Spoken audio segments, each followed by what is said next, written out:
नमस्कार। GK SPT test की इस सीरीज में एग्जाम में आने वाले संभावित प्रश्नों को देखेंगे जो मौर्य काल से संबंधित है। अगर आप इस ऑडियो के माध्यम से भी अगर सुनते हैं तो आप के लिए बहुत ही फायदेमंद होगा। तो चलिए शुरू करते हैं। पहला क्वेश्चन है, चाणक्य का अन्य नाम था। तो चाणक्य का अन्य नाम क्या था? तो था विष्णुगुप्त। ठीक है। निम्नांकित में से किसकी तुलना मैकियावेली के प्रिंस से की जाती है? तो की जाती है कौटिल्य का अर्थशास्त्र। वह शासक कौन था जिसने सिंहासन पर बैठने के लिए अपने बड़े भाई सुसीम की हत्या की थी? तो वह है अशोक। ठीक है।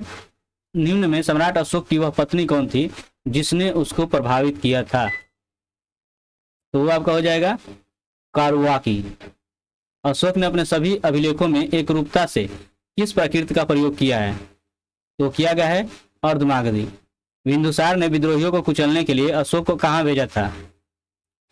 तो वो भेजा गया था तक्षशिला। निम्नलिखित में से वह कौन व्यक्ति है जिसका नाम देवान पियादसी भी था? तो है अशोक। निम्नलिखित में से प्राचीनतम राजवंश कौन सा है? तो वो आपका हो जाएगा मौर्य। कौटिल्य या चाणक्य किसका प्रधानमंत्री था? तो चंद्रगुप्त मौर्य का। कलिंग विजय के उपरांत अशोक महान ने निम्नलिखित में किस धर्म को अंगीकार कर लिया था? तो किया गया था बौद्ध धर्म। चंद्रगुप्त के शासन विस्तार में किसने मुख्य रूप से मदद की थी? तो वो चाणक्य। सांची किस कला व मूर्तिकला का निरूपण करता है? तो वो है बौद्ध। प्राचीन भारत का उपस्थित शासक जिसने अपने जीवन के अंतिम दिनों में जैन धर्म को अपनाया था? तो वह है चंद्रगुप्त मौर्य। मौर्य साम्राज्य की स्थापना किसने की थी? तो ये किया गया था चंद्रगुप्त मौर्य के द्वारा। मौर्य साम्राज्य में प्रचलित मुद्रा का नाम क्या था?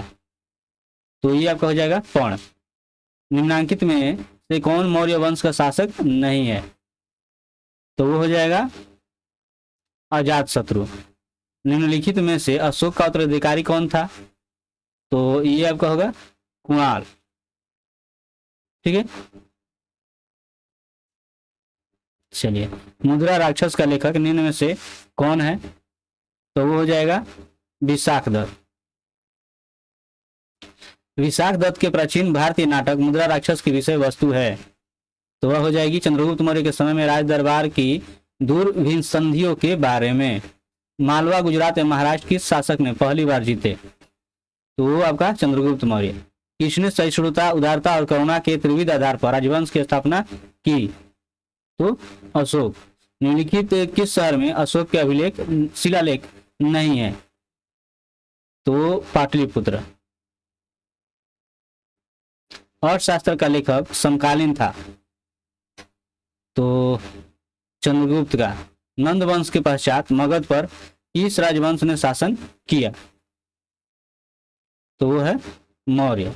मौर्य काल में शिक्षा का सर्वाधिक प्रसिद्ध केंद्र था? तो वो था तक्षशिला। मेगास्थनीज की पुस्तक का नाम क्या है? तो वो है इंडिका। जिसके ग्रंथ में चंद्रगुप्त मौर्य का विशिष्ट रूप से वर्णन हुआ है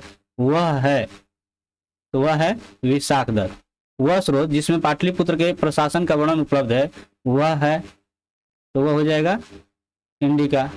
अशोक के शिलालेखों में प्रयुक्त भाषा है? तो ये आपका हो जाएगा प्राकृत। निम्नलिखित में से किस मौर्य राजा ने दक्कन की विजय प्राप्त की थी? तो चंद्रगुप्त। मेगास्थनीज ने भारतीय समाज को कितनी श्रेणी में विभाजित किया? तो ये आपका हो जाएगा 7।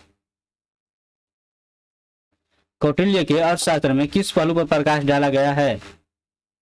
राजनीतिक नीतियां। निम्न में से कौन सा क्षेत्र अशोक के साम्राज्य में सम्मिलित नहीं था? तो वो हो जाएगा श्रीलंका।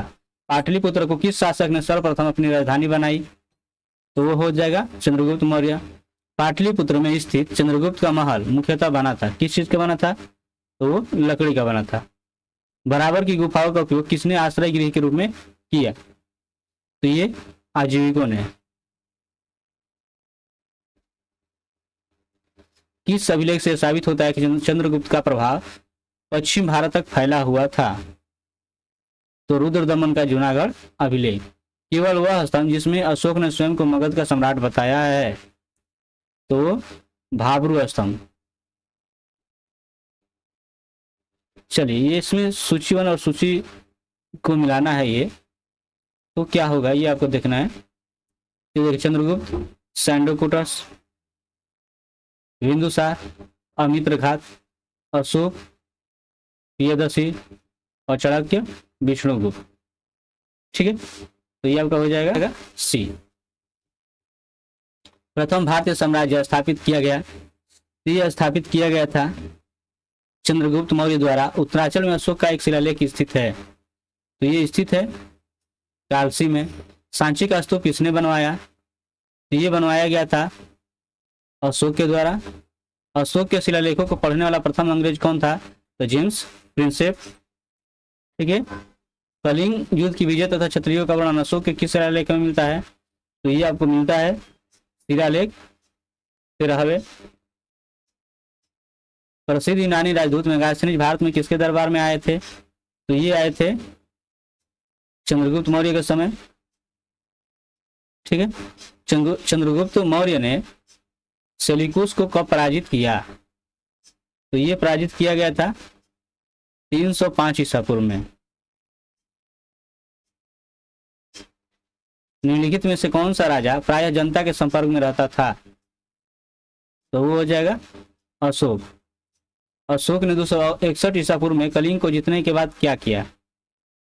तो ये हो जाएगा भारी रक्तपात देकर युद्ध की नीति को सदा के लिए त्याग दिया। अशोक के अधिकांश अभिलेख किस भाषा व लिपि में है? तो यह हो जाएगा प्राकृत व ब्राह्मी। किस ग्रंथ में चंद्रगुप्त मौर्य के लिए ब्रिसल कुल शब्द का प्रयोग किया गया है? तो किया गया है मुद्रा राक्षस। मौर्य नरेश के बारे में निम्न में से कौन सा कथन सही है? उन्होंने विकास किया था। तो ये आपका हो जाएगा आपका हो जाएगा संस्कृति, कला और साहित्य का। ठीक है, प्रांतीय विभाजन और हिंदू कुश तक साम्राज्य। ठीक है, तो ये आपका केवल 1, 3, 4 होगा। चलिए, ये देख लीजिए, दिया गया है कि अशोक ने कलिंग को मौर्य साम्राज्य में जोड़ दिया था। तो ये जो है सही है। कलिंग दक्षिण भारत को आने वाले स्थलीय और समुद्री मार्ग को नियंत्रित करता था, तो ये भी सही है। ठीक है, तो आपका ये हो जाएगा। अशोक के जो शिलालेख संगम राज्य के बारे में हमें बताते हैं, उनमें शामिल है, तो उनमें शामिल है दूसरा एवं 13वां। चलिए, अगला देखते हैं। अशोक के राज्य निर्देशों के अनुसार धार्मिक निष्ठा की अपेक्षा जनता के मध्य सामाजिक समरसता अधिक महत्वपूर्ण थी, और कारण दिया कि उसने धर्म संवर्धन के स्थान पर समता के विचारों को प्रसार किया। तो ये देखिए, ए और आर दोनों सही है, और आर जो है कि सही व्याख्या करता है, तो यही हो जाएगा। निम्नलिखित में से किस राज्य या देश में अशोक की व्यक्तिगत नाम अशोक का उल्लेख मिलता है? तो आपका हो जाएगा मास्की हो जाएगा। निम्नलिखित वक्तव्यों में कौन सा वक्तव्य अशोक के प्रस्तर स्तंभ के बारे में गलत है? तो ये स्थापत्य संरचना के भाग हैं। श्रीनगर की स्थापना किस मौर्य शासक ने की थी? तो ये हो जाएगा अशोक। चलिए, ये मिलान करना है आपको। ठीक है, तो ये उत्तरापथ तो तक्षशिला हो जाएगा, दक्षिणापथ स्वर्णगिरी, अवंती राष्ट्र तो ये उज्जैनी, और ये पूर्वी प्रदेश पाटलिपुत्र, तो ये आपका यही पहला हो जाएगा। इस ग्रंथ में शूद्रों के लिए आर्य शब्द का प्रयोग हुआ है? तो ये आपका हो जाएगा अर्थशास्त्र। अशोक ने अपने राज्य अभिषेक के 4थे वर्ष में निग्रोध के प्रभाव से प्रभावित होकर किससे बौद्ध धर्म की दीक्षा ली? तो ये उपगुप्त से। ठीक, तो ये रहा मौर्य काल से संबंधित कुछ महत्वपूर्ण प्रश्न। मिलते हैं अगले वीडियो में एक नए चैप्टर के साथ, तब तक के लिए धन्यवाद।